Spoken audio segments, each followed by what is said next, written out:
बिस्मिल्लाहिर्रहमानिर्रहीम। अस्सलाम वालेकुम नादरीन, आप यूट्यूब चैनल देख रहे हैं। मैं इमरान खान हूँ।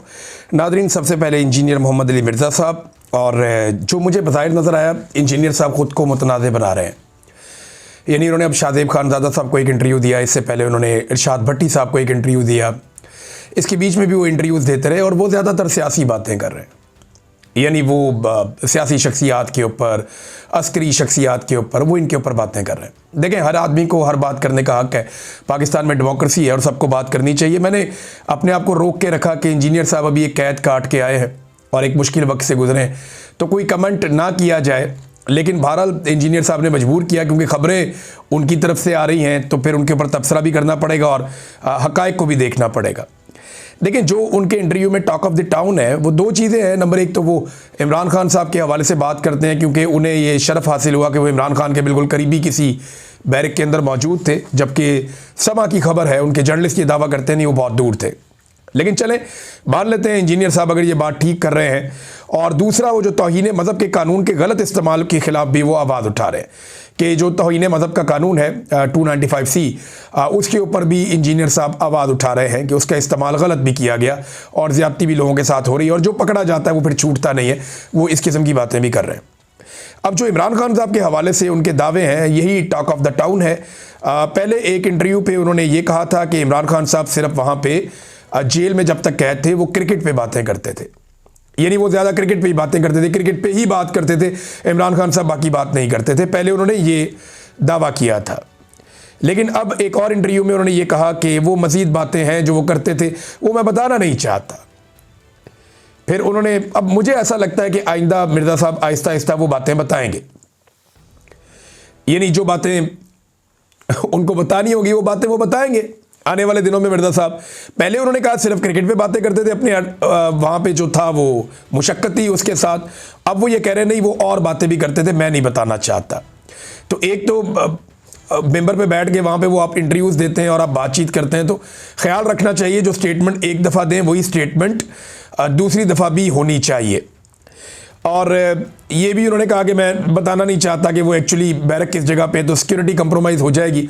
ये बड़ा जदीद दौर है, जिनकी वजह से इमरान खान साहब इस वक्त जेल में, जिनकी वजह से पूरे मुल्क की सिक्योरिटी कंप्रोमाइज़ है। उनको एग्जैक्टली पता है कि इमरान खान साहब कहाँ हैं, और आपके बताने से कोई इतना तो फ़र्क पड़ेगा नहीं। लेकिन ठीक है, एक वो एहतियात करना चाह रहे हैं। उन्हें कहा गया कि आप ये एहतियात करें और इसमें आपने सिक्योरिटी कंप्रोमाइज़ ना हो जाए इमरान खान की। अच्छा, इंजीनियर साहब ना अपने इन इंटरव्यूज़ में बार बार एक बात करते हैं कि मैं एस्टेब्लिशमेंट के कहने पर नहीं कर रहा। उन्हें बार बार ये सफाई देने की ज़रूरत क्या पड़ी है? कोई उनसे ये सवाल नहीं करता, कोई उनसे ये पूछता नहीं है, लेकिन वो बार बार फिर भी यकीन दिलाते हैं कि मैं ये बातें या ये चीज़ें एस्टेब्लिशमेंट के कहने पे नहीं कर रहा और मैं किसी का आलाकार नहीं हूँ। उन्हें बार बार ये यकीन भी दिलाना पड़ता है। एक गलती हो गई, इंजीनियर साहब को ये नहीं कहना चाहिए था। क्या नहीं कहना चाहिए था? उन्होंने ये दावा किया कि जेल में जो मुलाकातें हैं वो सुपरिटेंडेंट ऑफ जेल रोकता है। ये बात हक़ाइक़ से बहुत मुनाफी है, हक़ाइक़ से इसका कोई ताल्लुक़ नहीं है। ये नहीं कहना चाहिए था। ये कहकर इंजीनियर साहब ने अपना सारा जो बयानिया है उसको खुद ही बलडोज कर दिया।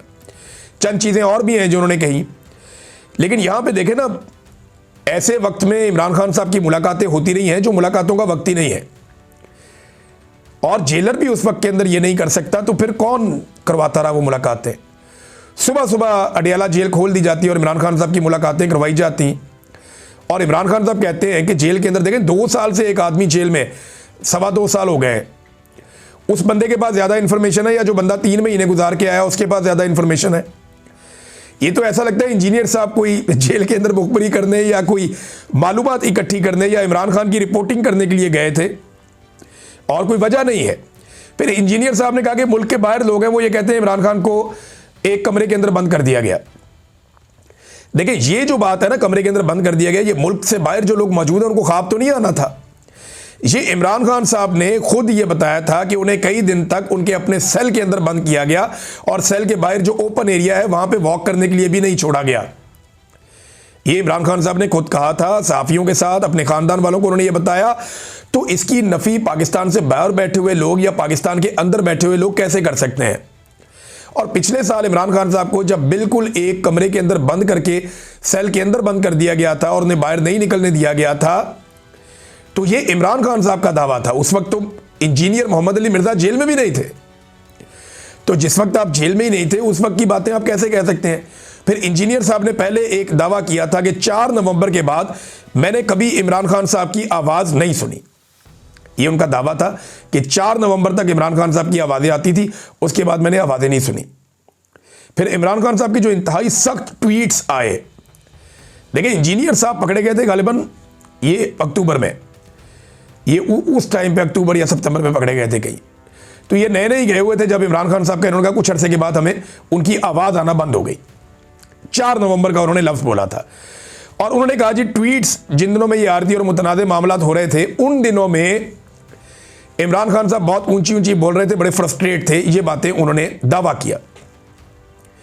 एक तरफ वो ये कहते हैं कि 4 नवंबर के बाद उनकी आवाज़ नहीं आई, तो एक ट्वीट जो इंतहाई मुतनाज़ बनी 4 नवंबर को भी, और 4 नवंबर के बाद 2 दिसंबर को एक ट्वीट उन्होंने किया, और 20 दिसंबर को इमरान खान साहब का एक और ट्वीट होता है।